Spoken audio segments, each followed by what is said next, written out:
Again, I want to say thanks to American National Bank. They couldn't be here today, a representative, but they are our kind of long-standing corporate sponsor. And the Pikes Peak Library District is filming us again and will be shown, and I can't read that from here, but next week, next Wednesday and Saturday on the Pikes Peak Library District channel, this program will be broadcast, and then it will be on our website, a link on our website as well, sometime next week. I want to make a special recognition to a couple of people, and now that he's just put his glass down, Richard Sudriat, I'm going to ask Richard to stand.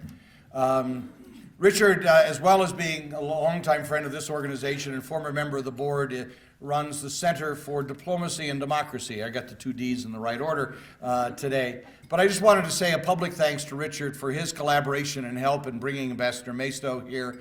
They're old friends. Ambassador Maisto and we are old friends as well. But with Richard, we hosted a breakfast this morning with Ambassador Maisto for a small group. So if you're a premium member, which is to say a gold, diamond, platinum, you get invited to those things. And if you're not a gold, diamond, or platinum, think about it for next year, and you will get invited to these things. But thank you, Richard, for your continued partnership and all the things that you do and will be doing for us. I also want to ask two very important people to stand again, because they've already stood once because they're on the board. Bill Berry, who's our Vice President for Education Programs, and Sue Dillaway. And I'm going to ask them to stand, and I'm going to ask you to give them a round of applause, and then I'll tell you why.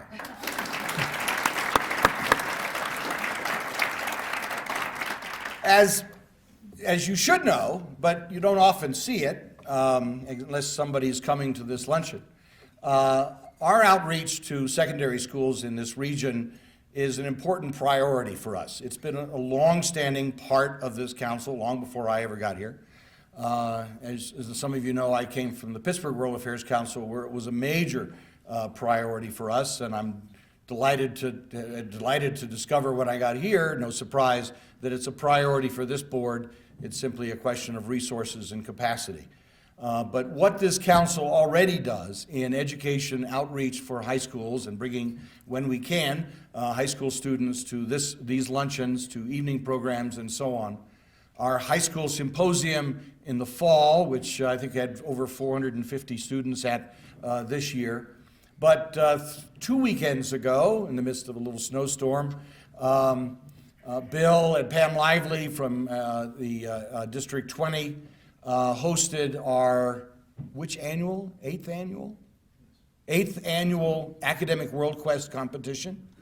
And Air Academy High School won that competition, and I think at the April 11th luncheon, she and her team of high school students will be here so that we can recognize them, and that we as an organization will then are now sponsoring them to go off to Washington to compete in the National World Affairs Councils of America competition of Academic World Quest, where we have fared well over the years. And it's a wonderful weekend for these students to go to Washington, not only to compete with teams from other councils around the country, but there's a dinner and a lot of tours and a lot of wonderful opportunities for them in a weekend in Washington, D.C., and we sponsor that. So we need your help in continuing to do that. These are the kinds of things that we're able to do. And more about that at April luncheon when we meet Pam and the students who are going to go represent us there. Oh, by the way, stay tuned. We're going to try and do a World Quest for grown-ups too, but don't worry, the questions will be easier. And Sue Dillaway has been shepherding a high school teacher workshop for the last few years, which we have now said, by golly, this is going to be an annual thing. And last weekend here at Penrose House, just around the corner, she organized an outstanding high school teacher workshop for a number of high school teachers from around the region on the global economy and the global marketplace and how it works and how globalization and interdependence work, with professors from the Air Force Academy, from UCCS, business people, board members, and so on. It was an outstanding day-long program. So I wanted you to know that these are the things that this council is doing behind the scenes other than meeting at the Broadmoor for a nice lunch. So please join me again, and also I should recognize Jim and Diane Cameron, who provide outstanding educational, financial support to this education effort. So I'm going to ask you to give all of them a round of applause again.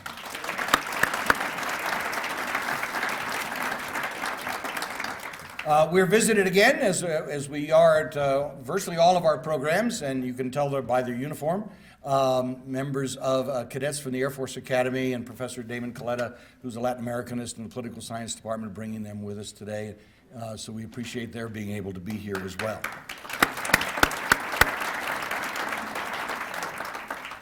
It is now my great pleasure to introduce a very good friend of ours.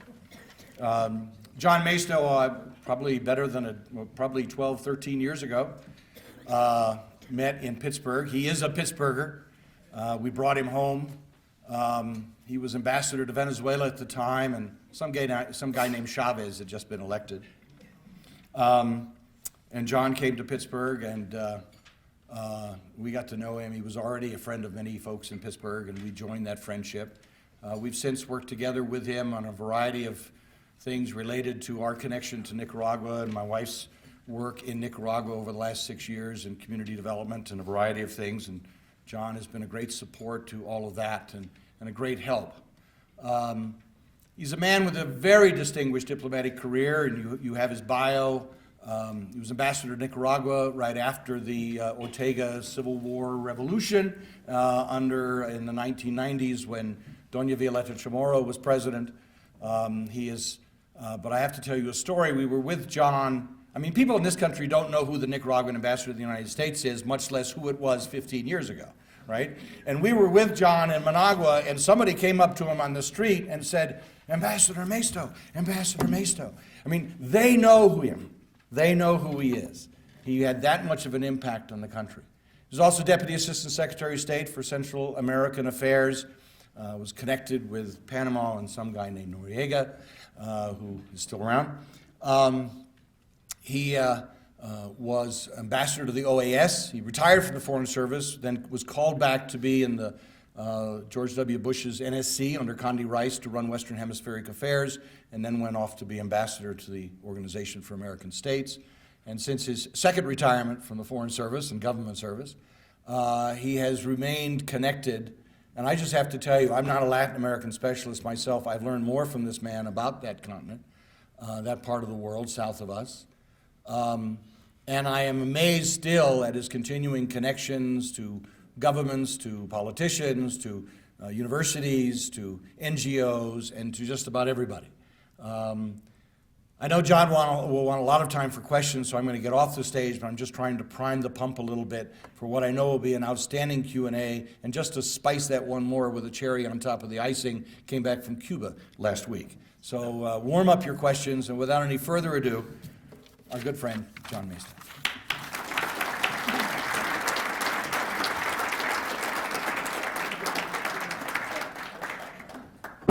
Whoops, okay, I'm fine. Don't worry. First step. Don't worry. Always have to watch out for the first step. Thank you, Sky. Thank you for the invitation. Pleasure to be here. Not the first time I've been to Colorado Springs, but I haven't been in a while, and I always marvel over the place. But this is the first time to be with all of you who are obviously interested in foreign affairs. I also want to congratulate both Sky. Janet's here, and we have a relationship that goes back, starting with Nicaragua. I just want to say that Janet Forrester really knows about development, particularly in Nicaragua, but not only. And it's a pleasure to be with her and to be associated with her institution. Richard Saudret's here. Richard and I worked in Washington on diplomacy and democracy through elections. If you really want to know about the subject of democracy and elections, you have a resident expert right here. And then, I don't know if he's here, is Ambassador Stuart Symington here? He was supposed to be at lunch. He couldn't make it. You are blessed. Ambassador Symington is the political advisor at Northern Command. Stu is a two-time ambassador, one in Africa and the other in Latin America, and he really knows his stuff. And he's young, and it's a good idea for Foreign Service officers to get connected with the military because everything the military does has to do with our role in the world. Okay, let's have some fun today. I am going to I don't know, Sky gave this some monumental title here about democracy and dictatorships, et cetera. And I'm going to give you throw out some general thoughts and try to provoke you a little bit and see what kind of questions we can get, because we have the most fun in questions and answers.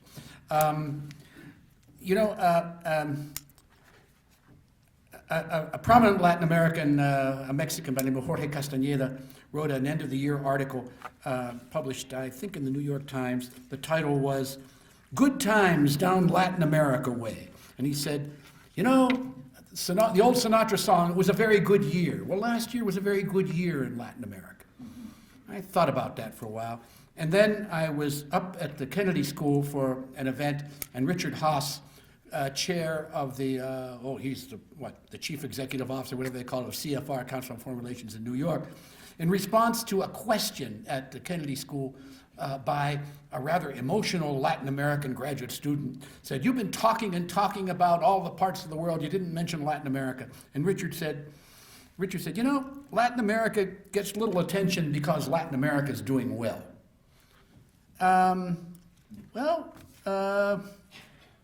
Yes and no. Latin America did have a very good year.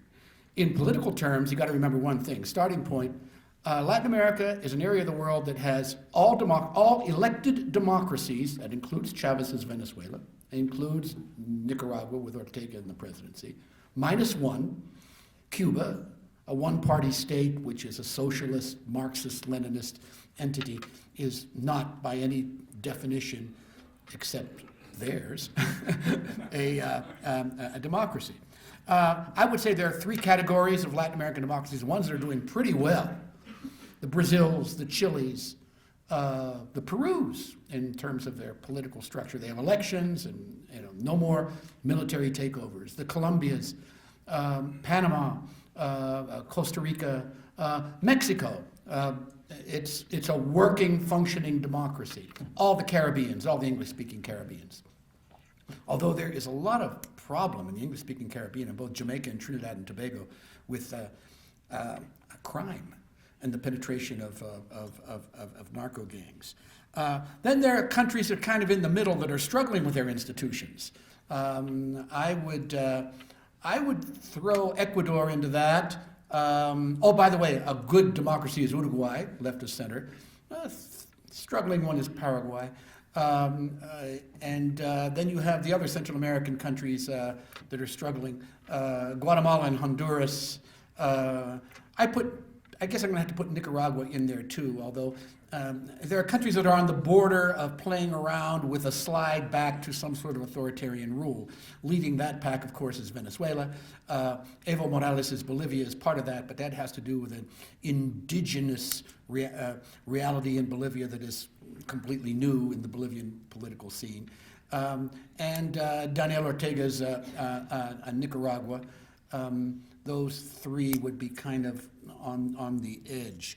But remember one thing about Latin America. All the countries in the hemisphere have been produced through elections.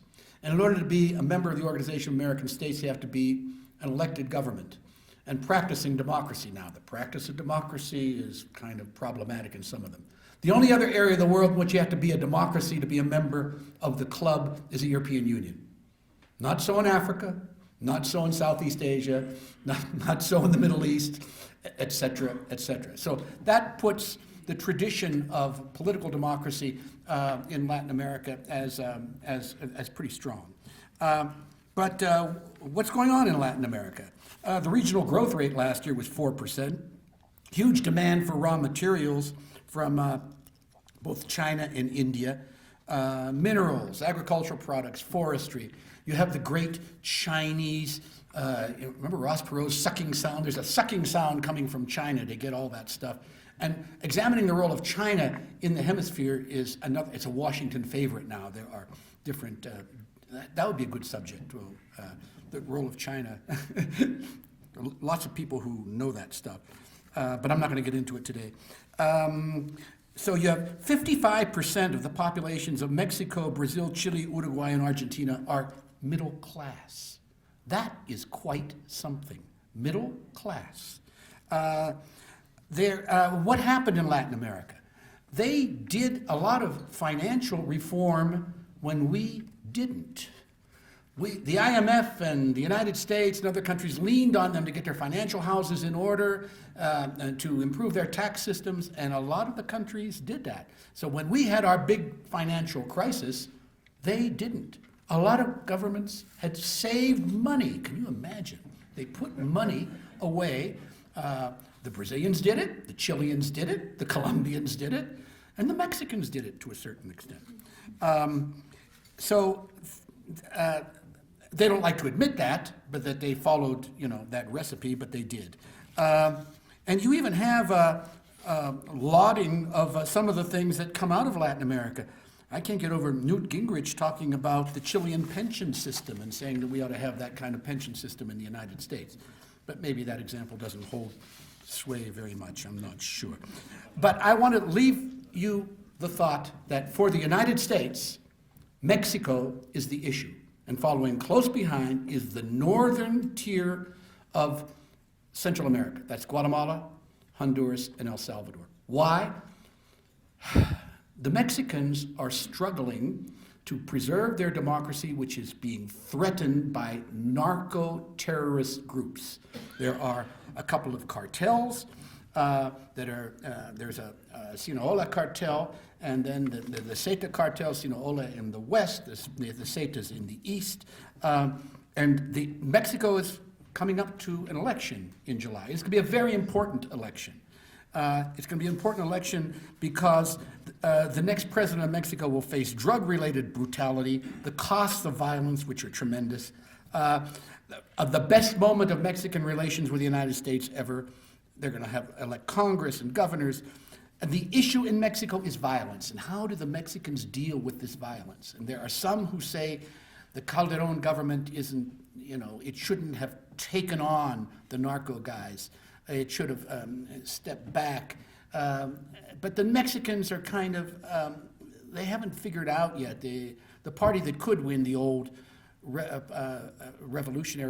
institutional revolutionary party, they haven't quite figured out. It's time for a change is what they're arguing, and a new generation of leadership.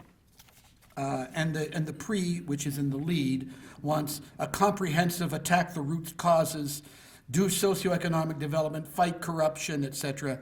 The party that's in power says more of the same, hit them hard, but also do socioeconomic stuff. And then there's a left of center party that talks about soft power, and they are pretty, they're not very clear in what they're thinking. But watch the Mexican election. Mexico is important for obvious reasons. There's a 2,000-mile border with the United States. There are 113 million Mexicans. U.S. exports more to Mexico than a lot of areas of the world. U.S. exports more to Mexico than the United States does to India, Brazil, Russia, and China. So that tells you about the economic linkage. 36% of all U.S. trade is with our two neighbors, Canada and Mexico. Mexico is our third largest source Mexico is, in terms of energy, Canada is number 1, Mexico is number 2, and Saudi Arabia is number 3. Trade with Mexico represents 6 million American jobs. The U.S.-Mexican trade flow is worth at least $500,000 per minute. There are 1 million border crossings every day. There are 14 million people who live together on the 2,000-mile shared border. So Mexico's important to us. It's important because we want the neighborhood, notice the use of the term, not backyard. We should be looking at it as our neighborhood. We want it to be safe, we want it to be democratic, we want it to be prosperous. Because if it ain't any of those three, it's going to be a problem for us in one way or another. So it's up to us to pay some attention to it. Now, the number one issue in Mexico is how to deal with the violence, and they're doing it in a lot of ways. There's a lot of reform going on in Mexico. They need judicial reform. Drug money makes its way into the judiciary, makes its way into police. in a variety of ways, in the old-fashioned way and in very subtle ways.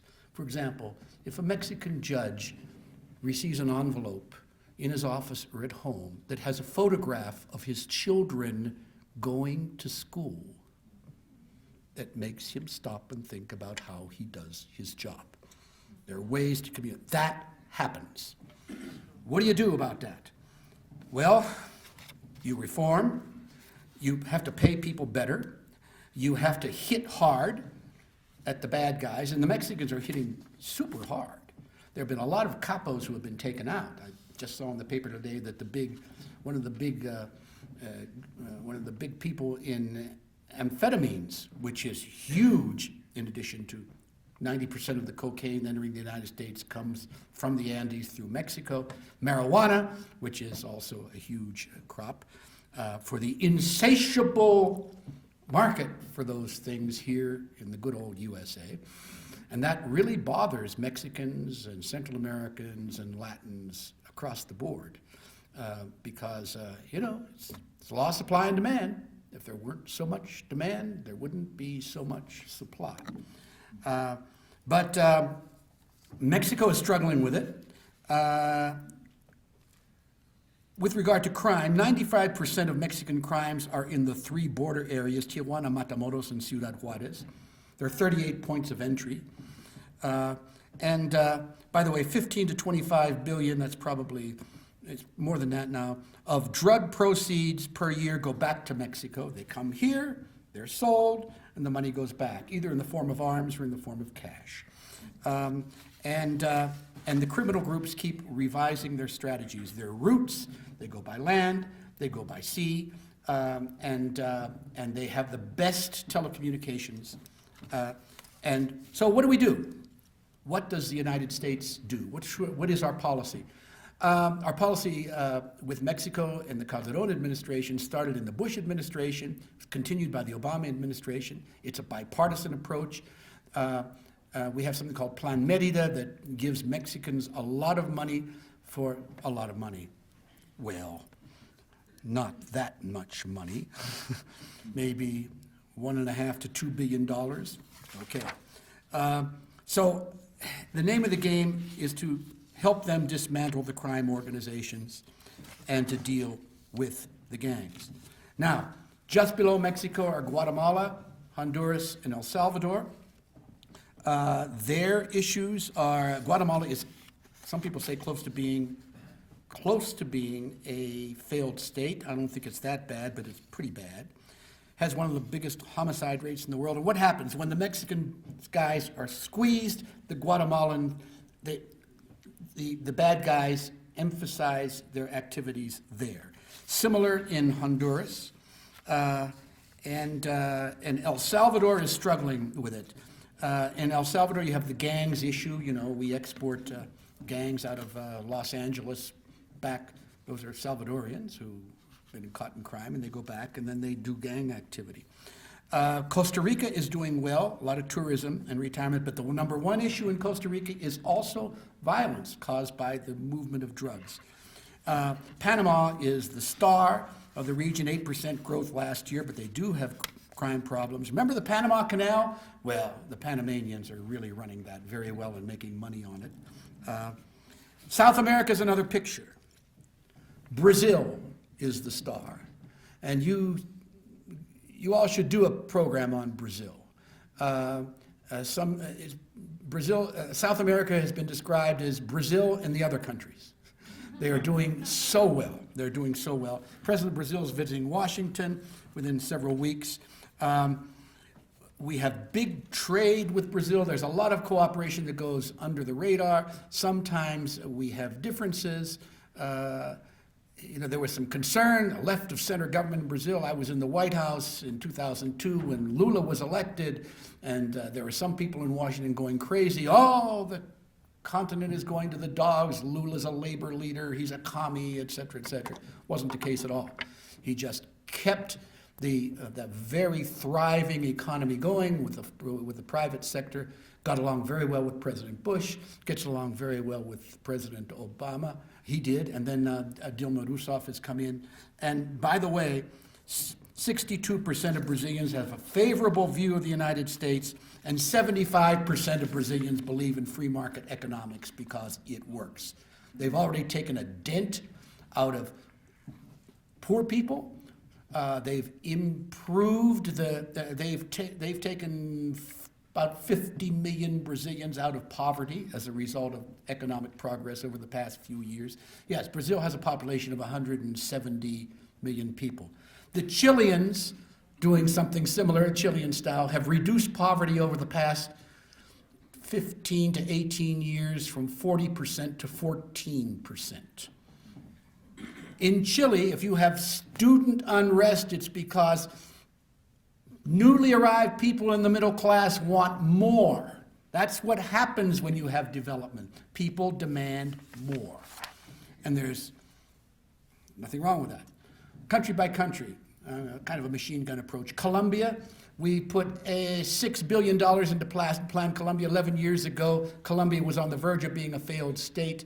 Two administrations, Clinton administration, Bush administration, now the Obama administration supports Colombia, bipartisan policy. Remember the word bipartisan? Well, it worked in Colombia. And we supplied aid, and it worked. And they have and you have to have leadership, individual leadership. Peru, left of center government elected, but they're doing very well. Both Colombia and Peru and Chile and all the centrals have trade agreements with the United States. Argentina, it's a lovely place, and they're Argentines. Now, I'm going to let Venezuela come with the questions. What has been administration policy with the hemisphere? It's been pretty uniform starting at the end of the Cold War. Bush 1, Clinton, Bush 2, Obama. And there's some dress-ups along the way, but they are involved around three basic poles. One, promote democracy, support democracy in every possible way. Elections, through observed elections, with the likes of IFES, with the likes of the Democrats and the Republicans, but do everything you can to support free and fair elections and democratic institutions, strengthening them.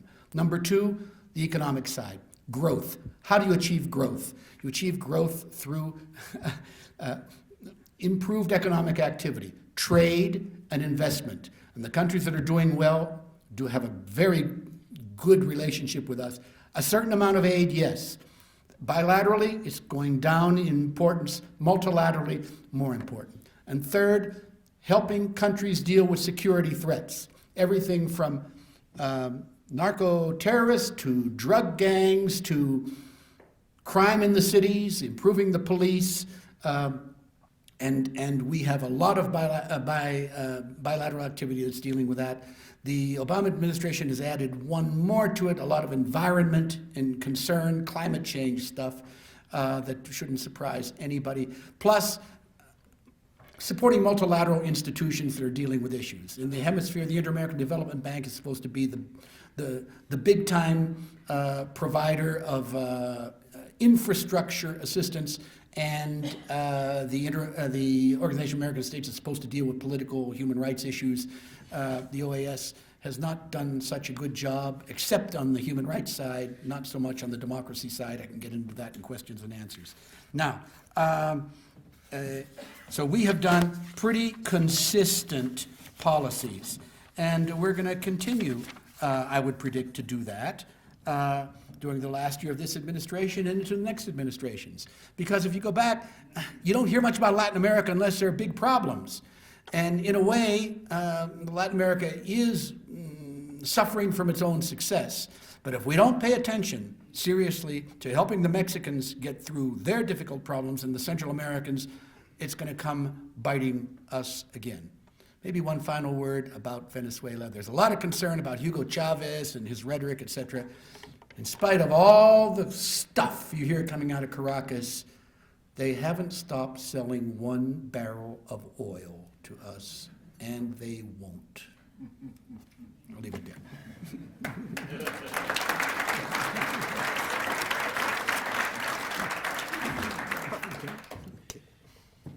Q&A time, and I'm going to repeat the questions, not because you can't hear them the first time, maybe you can, maybe you can't, but so that the Pikes Peak Library District can get the questions on tape as well.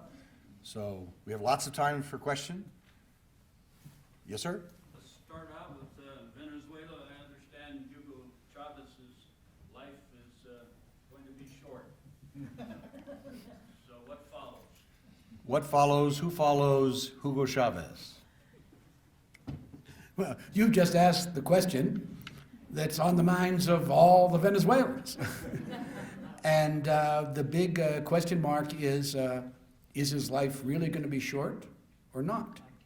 And nobody knows the answer to that, really. He's certainly conducting himself with a lot of energy.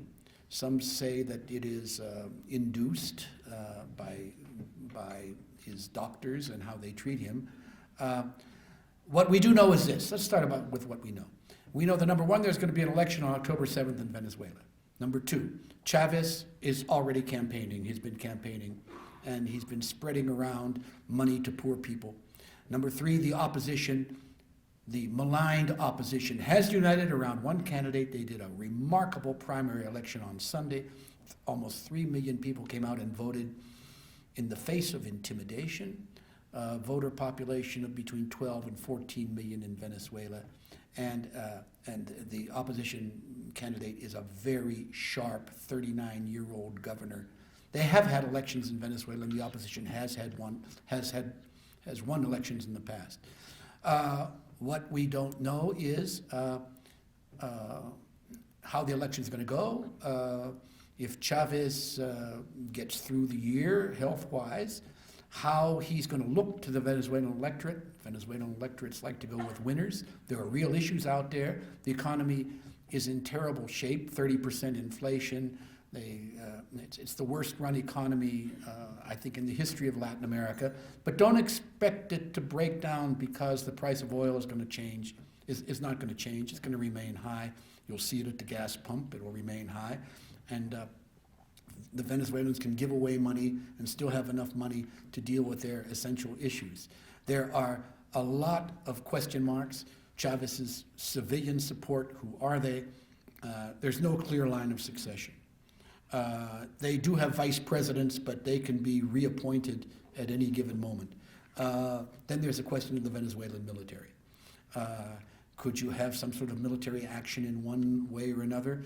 Yes, rule nothing out. So I'm afraid I cannot give you a clear answer, but just watch it carefully. And the biggest challenge for the inter-American community, that is all the South Americans and the OAS and everybody who cares about Venezuela, is the quality of the October 7th election. Will there be international observation that's credible? Will they be allowed in? Will IFAS be allowed to participate? And Chavez is going to try to keep international observers out. And the way he'll do it, quite possibly, is to say, sure, we'll have international observation. I will, or the government will, select leftist groups from all over to come and observe the election. So that is the danger. What about the issue of our subsidies to offshore drilling in Brazil? Our subsidies to offshore drilling companies in Brazil, right? When you say our, is that U.S. subsidies. U.S. government subsidies or private oil companies? It's questionable both. I don't think you have any U.S. government subsidies to that. I can't think of any. Private oil companies, yeah, they're going for it, trying to strike the best deal they can, because they think there is a lot of oil and gas out there, and our companies really probably have the best technology for getting to it. And the Brazilians are very hard bargainers in this sort of thing.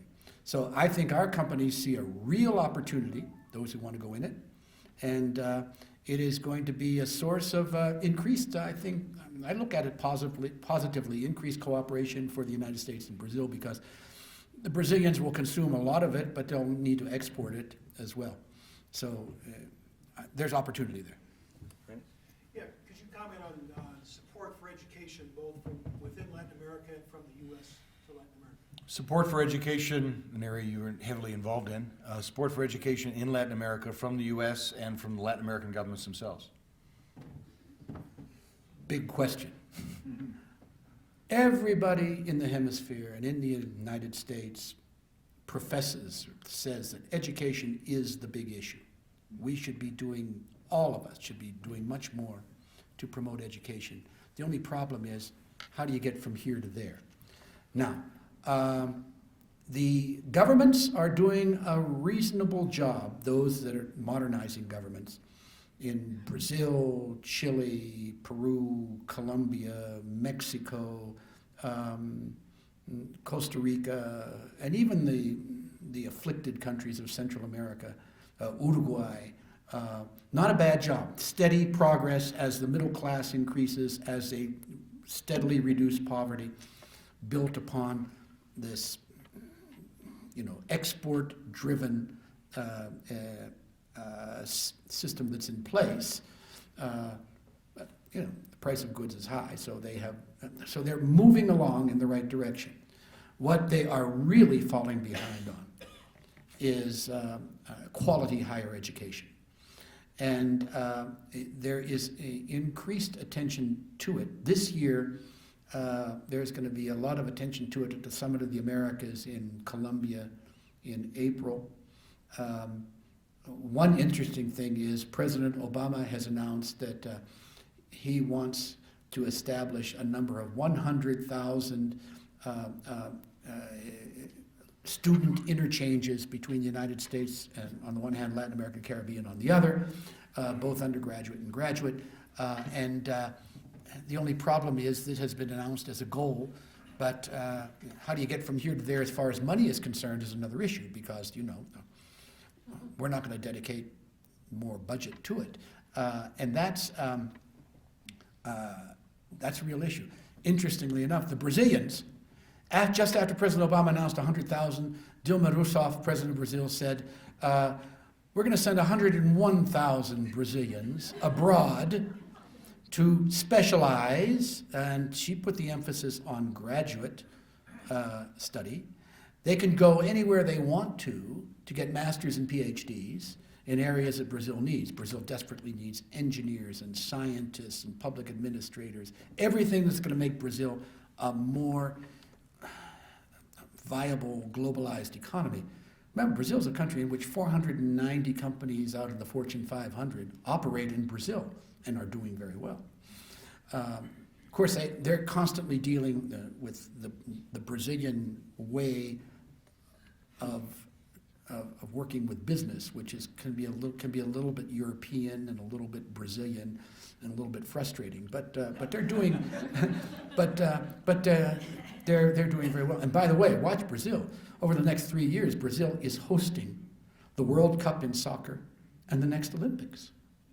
This is a big, big deal, and they're gearing up for it, and they need as much investment and as much foreign assistance in terms of technical stuff, and there's a lot going on with the United States. And the good relationship is contributing to it. Of those 101,000, according to polls, 80% of Brazilians who want to go and study abroad want to go to the United States. Why? 2 reasons. Number one, the quality of our education, along with hands-on opportunities for training. You can get a master's, PhD, and then get your visa extended to go to work. And number 2, English. And we should be embracing that, taking advantage of it, and being smart about it. There are ways to do it. There are grants. We have Fulbright programs ourselves, which are wonderful. But I've always wondered about what happens to those very well-qualified students who don't make the cut for the Fulbright program, and they don't seem to have any opportunities. And a plug for what I'm interested in establishing a student loan system for Latin Americans, supported by their own governments or by international financial institutions, to come to the United States, invest in their own education, and go back home. But real loans, the type of, you all know what student loans are all about. If by some miracle we should develop a barrier or a wall between Mexico and the United States, what kind of an impact would that have on the cartels and drugs and terrorists and so forth? Would you speculate on that? If we are to build a wall between us and Mexico, what would be the impact on drug trafficking and terrorism and all the rest? And I'll just widen the question, and what would be the impact on the broader relationship? Well, somebody. Okay, we still have 30 minutes. Yeah. No. Somebody said, if we put up a 20-foot wall along that 2,000-mile border, which would cost us a horrendous amount of money, there would be an awful lot of 22-foot ladders that could get in. And the fact of the matter is, the prime objective of the wall, as far as I have seen, is illegal immigration. And immigration north from Mexico is going down. It's going down because Mexican families are getting smaller.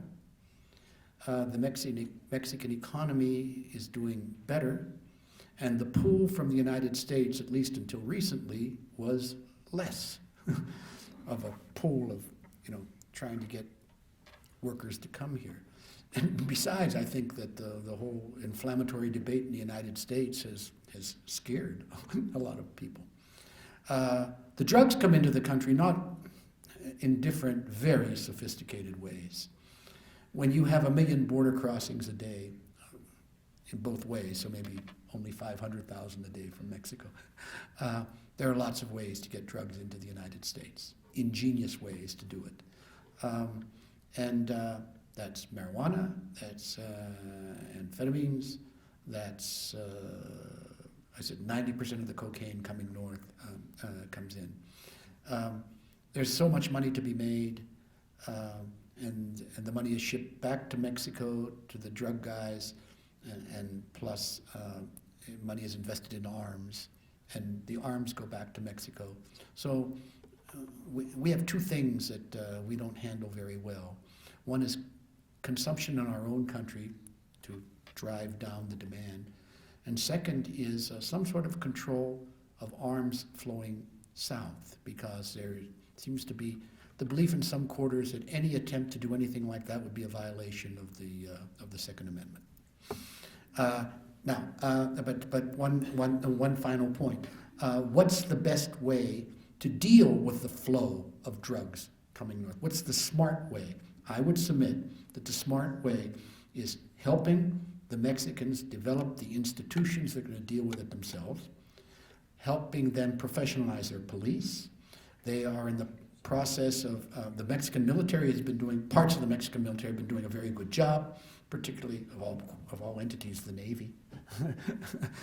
With all due respect to the Air Force, it's the Navy that's doing it, both on land and at sea. And we got to keep strengthening the Mexicans doing this, and the Mexicans are happy to cooperate with us. Plus intelligence sharing. There are lots of ways, sophisticated ways. To my mind, the battle has to just go on as long as and the Mexicans want to do it.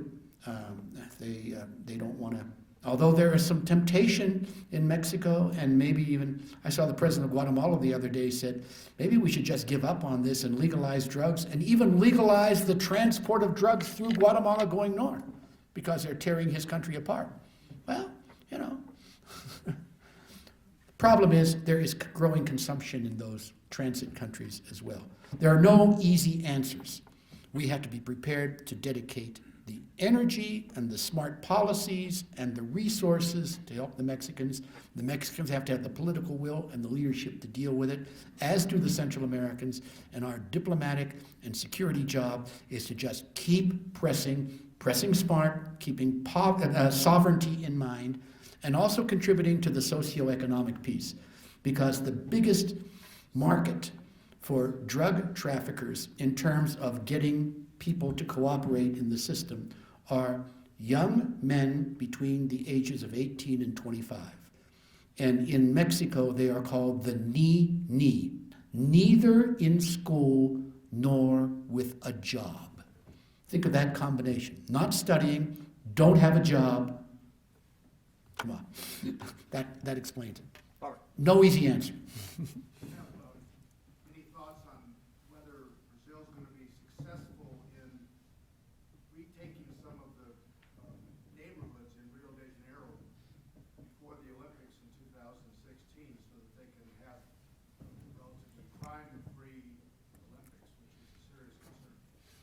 The question is Brazil going to be successful in the run-up to the Olympics in dealing with the crime issues and clearing out the crime in Rio?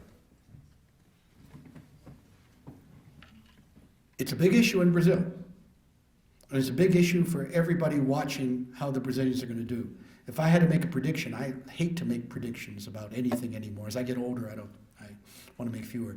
But my inclination is that the Brazilians will do whatever has to be done to ensure that those games go off. And if it includes having the military go into the favelas where the criminal gangs are, they'll do it.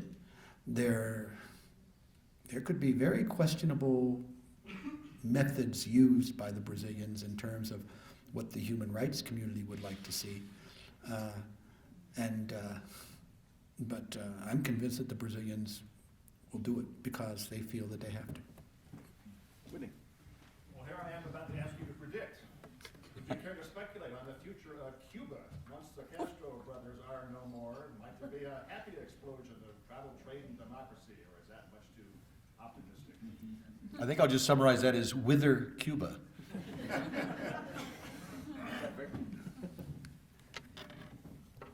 What a fascinating place Cuba is. And I say that because I was just there last week, first time. Because, you know, we have laws that prevent us from going to Cuba. But if you go, the only way you can go is through some sort of an educational, licensed travel group. Or if you're connected to a university. So if you have academics who are doing research, they can get a license to go to Cuba. I know a lot of academics who do that. There are some changes going on. It is a Marxist-Leninist state. They're proud of it, the regime. They talk about everything that is done in terms of preserving the framework of the revolution and what they don't call it Marxist-Leninist anymore. They call it socialist. At the same time, with Raul Castro being in charge, we see some pragmatic moves in terms of making the economy more responsive to the real world needs of Cubans, such as some space for private enterprise. What kind of private enterprise? The most conspicuous ones are called the paladares, the restaurants in family homes. They come in poor neighborhoods from just, you know, the living room of the house that has 4 tables in it and you can go and have a meal, to in the tourist and some of the nicest old spots of Cuba, there's some big old houses that have been converted into lovely restaurants around patios and upstairs and downstairs. And people still live in the houses in one small area, but they have the business going and they cater to tourists. I went to one restaurant and week before last, and I asked how long the restaurant had been functioning, and the lady said for 1 week. And in other places, I asked every place, it was anywhere from 3 months to a year. And they cater to the tourist industry. The tourist business is booming in Cuba. They are in the process of expanding it. They have 2 golf courses in Cuba, and we were told by their tourism people that they're out to increase that number by 6 over the near term. Not in Havana, but in the beaches area. New hotels. And who's going to Cuba to spend tourist dollars? Well, the number one country for tourism is Canada. And guess what the number 2 country is? No, the United States. Do you know how? How can this be? It's the Cuban Americans who are allowed to go back and do go back and spend money. That's number 2, and Europe is number 3. There are Russians that go to. You see all sorts of tourists in Cuba, and they do it well. So you have that going on. Another thing you have going on is They claim that they have no more prisoners of conscience. Some say that's not true. But all I can tell you is that the Cardinal of the Catholic Church, whose name is Jaime Ortega, who's 75 years old, who looks like a man who's 60, has a pragmatic relationship with Raul Castro. And he constantly pressures in the name of the Catholic Church for the regime to give. And the Pope is going to visit Cuba in March. And there is a big preparations. By the way, there are going to be 3,000 people from South Florida, Cuban Americans, going over for the Pope's visit. So all of these things are happening, and the Castro brothers are getting older. Fidel is 80, going on 86. Raul is past 80. There is this nomenclatura that's old, and these movements are taking place. The Catholic Church publishes magazines that are used in Catholic parishes and schools all over Cuba. Not sold in the streets, but the government lets it happen. And they take on the government on policies. For example, there was a Communist Party annual meeting in January, and they did some changes, and the Catholic Church publication, I can't remember the name of it, came out and said, okay, those changes are good, but what about freedom to travel abroad? What about political parties? What about freedom of the media across the board? And they bring these issues up to be debated. So I would say just watch what's going on. One should not make predictions. Anything can happen. And all of this will offer challenges for the United States in our policy. This is an election year in the United States. I always like to say to people that Cuba is not a foreign policy issue. Cuba is a domestic policy issue in the United States. But we'll see what happens after the election, no matter who is elected. Because I think there are opportunities. This is a time for smart foreign policy, which is one of the reasons why organizations such as yours here in Colorado should exist and do exist and become more informed and debate these issues among yourselves. We're going to go to Cadet in the back, but I was just thinking, Dave Sacco over here, a member of the board who focuses on Poland, and I'm just calling him out because it occurs to me as you describe the situation of the Catholic Church in Cuba, and I'm thinking back to the role of the Catholic Church in the formation of solidarity in Poland, and might make an interesting comparison. But, of course, the cadets weren't even born yet, so. Yeah, that's right. Good afternoon, Ambassador. I'm Cadet Pete Smith from the Air Force Academy. With Ahmadinejad's visit to South America, especially our best friend down there in Venezuela, how do you see that affecting American interests as far as security? Is that a legit threat, or is that a rogue? The many visits of Mr. Ahmadinejad from Tehran to South America and various countries, most recently as well, but that wasn't his first visit. What is his place in those countries? Is this a genuine? How concerned should we be? I'm paraphrasing the question, but how concerned should we be? What does he bring, and what do they want from him?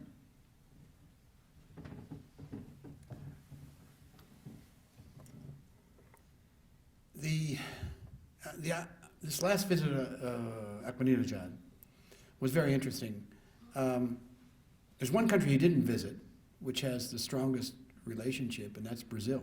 He didn't go there. He only went to countries in which there is a vocal support for him. People who know Iran better than I do tell me that there was as much reason for internal Iranian politics for him to go abroad and show that Iran has support, at least some part of the world, in light of the ongoing sanctions and the screws turning and making life difficult, that there's some respect for Iran out there. What does he bring with him? Promises, memoranda of understanding, and it's very useful exercise to see how the memoranda of understanding, and there have been lots of them over the years, get translated into action, investment, stuff having to do with uranium, all those sorts of things. So he flew the flag. There was an opportunity for those who want to say in your face to Uncle Sam, which start with him and include Hugo Chavez and to a certain extent Evo Morales, to a certain extent Daniel Ortega, and then he goes home. And then the question is, what happens? And that deserves attention. In the past, not much has happened outside of the visit. What should the United States do? My view is we should pay close attention, and we have ways of paying close attention. Watch it carefully. There was this hue and cry by some friends of mine in Washington not long ago that the Iranians are going to be mining uranium in Venezuela. Well, people who know the subject better than I do tell me the Iranians have enough uranium to do what they want to do, number one. Number two, in order to get Venezuelan uranium, it would take a long time to get the mining developed. And number three, it's very easy to see if uranium is being mined anywhere because they have to dig big holes. And satellites go over and check. And so far, and now, are you going to get any comments out of the United States government as to what we know or what we don't know? No, and I don't think we should, because I think we should keep them all guessing. I think in situations like that, I believe very much in the Teddy Roosevelt dictum, speak softly, but don't carry not one big stick, carry lots of big sticks. And believe me, we have lots of big sticks in the Western Hemisphere. We don't have to go out and every time Chavez or Ahmadinejad says something or does something, well, we're the United States of America. We got to be smart, and I would venture to say I'm no longer in government, but we know a lot of what's really going on. Question back. You painted us a fairly rosy picture about export-driven economies and the growth of the middle class throughout Latin America. Would you also say that labor standards have risen apace with that growth? What's the status of labor and human rights issues across Latin America? Good question. As exports have grown and so many people have come into the middle class out of poverty, have labor standards improved? What is the evolution of labor standards in all of that? I will say this, in all of our trade agreements, we have strongly negotiated for improved labor standards. We did it in Central America. We did it in Peru. And one of the big stumbling blocks in the agreement with Colombia was improved labor standards at the pressure of the AFL-CIO, which at the end didn't want it anyhow for other reasons. But is there a perfect situation? Absolutely not. Are there human rights violations? Yes, there are. What kind of human rights violations? All sorts. Read the annual State Department reports country by country, and they'll go into them. Are they so severe that we should be walking away from these countries? I would say no. What should we be looking for in terms of human rights attention improvement and labor standards improvement? My own view is we should be looking at steady progress. Compare now with 2 years ago or 3 years ago. Stay engaged, keep pressuring, keep a focus on internal entities who are going to be even more interested than we are in improving those situations, helping them, strengthening them. Because if we are looking for all white in terms of improvements in labor standards or human rights standards, that's never going to happen. So we have to be looking at the trend, and I would say that the trend has been in the right direction. We have to be patient. There's a term that our ambassador to Afghanistan uses, but with regard to the situation there that I use from time to time in Latin America.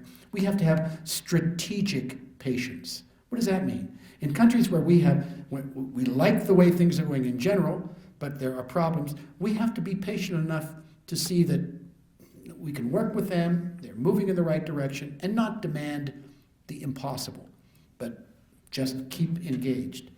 That requires smart diplomacy.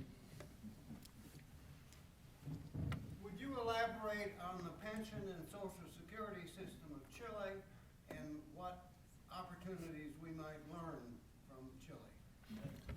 The pension and social security system in Chile, which Newt Gingrich obviously likes, what can you tell us about it?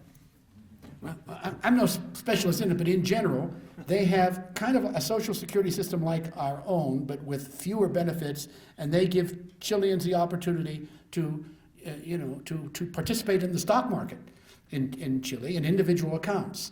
And if my recollection is correct, you can use all of your money that comes from it, or a part of your money, or none of your money. and it was introduced by the previous, it was introduced by the government of the Pinochet dictatorship, when the Chicago boys were running Chilean economics. And the government of the social, of the Christian Democrats and the socialists kept it in place because it was working. Chileans are very pragmatic. And now, Chile is a country of 17 million people, and they have been blessed over the past years with a pretty good economy and pretty good economic performance. Those things have to be kept in mind. I don't want to draw any comparisons. I'm not going to enter into that discussion with this group with regard to the United States at all. But that's my understanding of how it works in Chile. Yes, ma'am.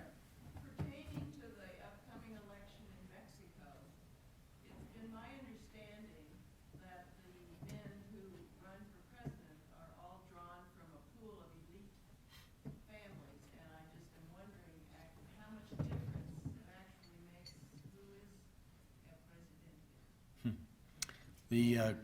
The question and the observation is that everybody who seeks the presidency of Mexico in the upcoming election, and not just this one, but in others, all seem to come from the same pool of elite, the old families and so on.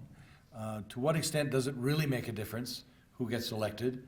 And I think the implication of the question, unstated, that I'll add, is how long does this go on? Of the three main candidates, two are from what you could consider elite families. Well, maybe the current governor of Mexico, who is front-running pre-candidate, it's not that elite, but a family involved in politics. Then there's Andrés Manuel López Obrador, the one who ended up in second place last time, who is certainly not from an elite Mexican family. He's a Mexican mestizo. And he's probably in third place right now. But the pre-candidate comes out of a political family. The PAN doesn't have a candidate yet, but they will have, it could be a woman, not clear yet. And then you have, the Mexicans have a pretty wide open system. Their economic interests are very powerful in Mexico, to be sure, but there are other countries in the hemisphere and around the world where coming from an elite family is part and parcel of who the candidates are. But the important thing is that the Mexicans believe in their political system, by and large, and they've become great compromisers, and their institutions, it used to be a laugh in the past, a Mexican election, everybody knew who was going to be elected president of Mexico. Not anymore. Not anymore. Their system works. Again, their biggest issue is security and how to get their arms around an improved security situation. And all the candidates are wrestling with that.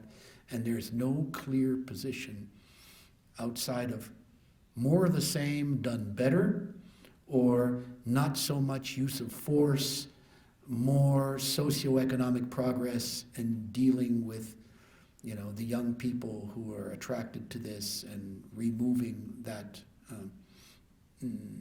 that push. But only doing that is going to take a long time. And the Mexican body politic is not happy with the security state.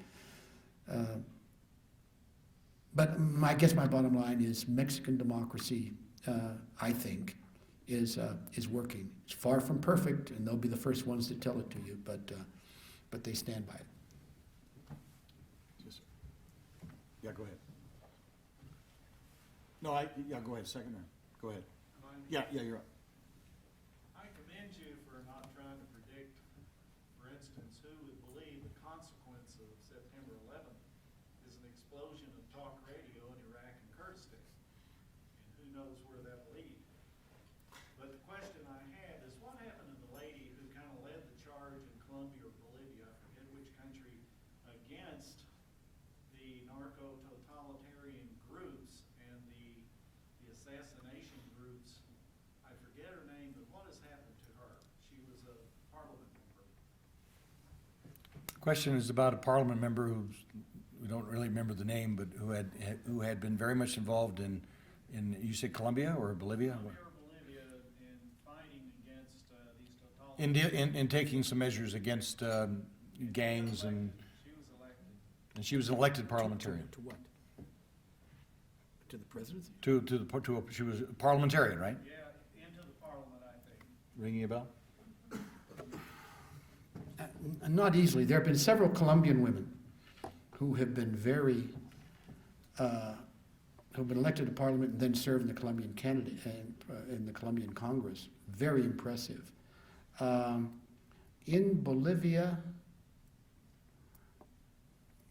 but maybe President Lilian Geyer, but she was president back in the 80s, and then she was deposed. I think this woman returned from France to fight. Oh, I know. What? Are you talking about the woman who was captured by the FARC? Yes. Ah, yeah, she was a presidential candidate. Ah, what's her name? Ingrid Betancourt. Thank you. This is a good group. Yeah, I'm impressed too. She hasn't, she was a candidate for the election when President Uribe was elected. She was told by security people, told by the government not to go into a certain area because the FARC were strong there. She went in anyhow, and she and her private secretary were kidnapped by the FARC and held for years. She came from a good family. She was an author. She was also a French citizen. She was a combination because she got French citizenship through her husband. And she was rescued in a rather dramatic way by the Colombian Special Forces. It was all their operation. They didn't even tell us about it until the very last minute. And the reaction of our ambassador was, this is going to fail, and it's going to be bloodshed, because there were 3 Americans who were in that group. And the Colombians pulled it off beautifully. They rescued the 3 Americans. They rescued Ingrid Betancourt and her former secretary, and got them all out to safety. She went back to France, was reunited with her family, and goes back and forth to Colombia, but is no longer involved in politics. Jim, the gentleman right behind you was going to do it. You had a question, right? Me? Yeah. Thank you. And you get the last question. I'm taking a group of high school students down to Nicaragua in the summer, and we'll be in Chapaseca most of the time. What would you hope, if your son or daughter was in that group, they would learn from that experience? It's about 10 or 11 days. Group of high school students going to Nicaragua in June or July, right? July. And if your son or daughter were in that group, what would you want them to learn? High school students, 16, 17 years old? Yeah. Okay. And where are they going? We're going to be in Chaco Seca.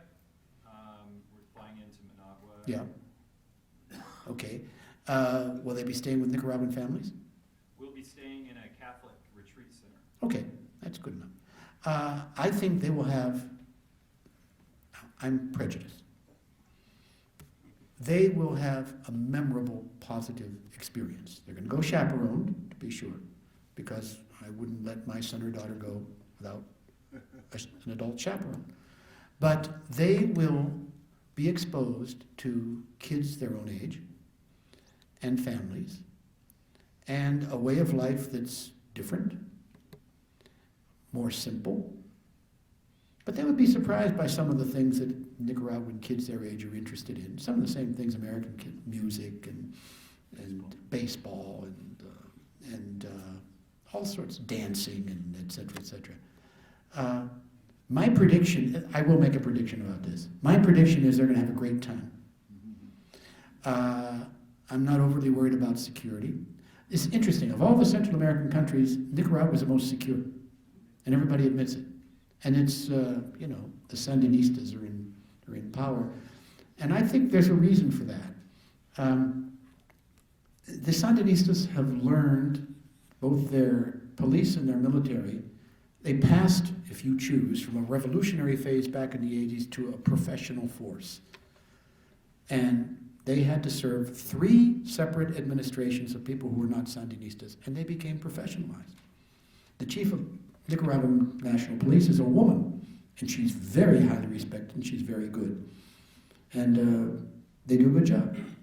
I'm much happier that those kids are going to Nicaragua than going to Guatemala. And I love Guatemala dearly, because there's better security in Nicaragua. But you all should be prudent and you know, and do normal things that you would do if you were taking your kids to New York City or Denver or Washington, D.C. But I will make a prediction. They're going to have a great time.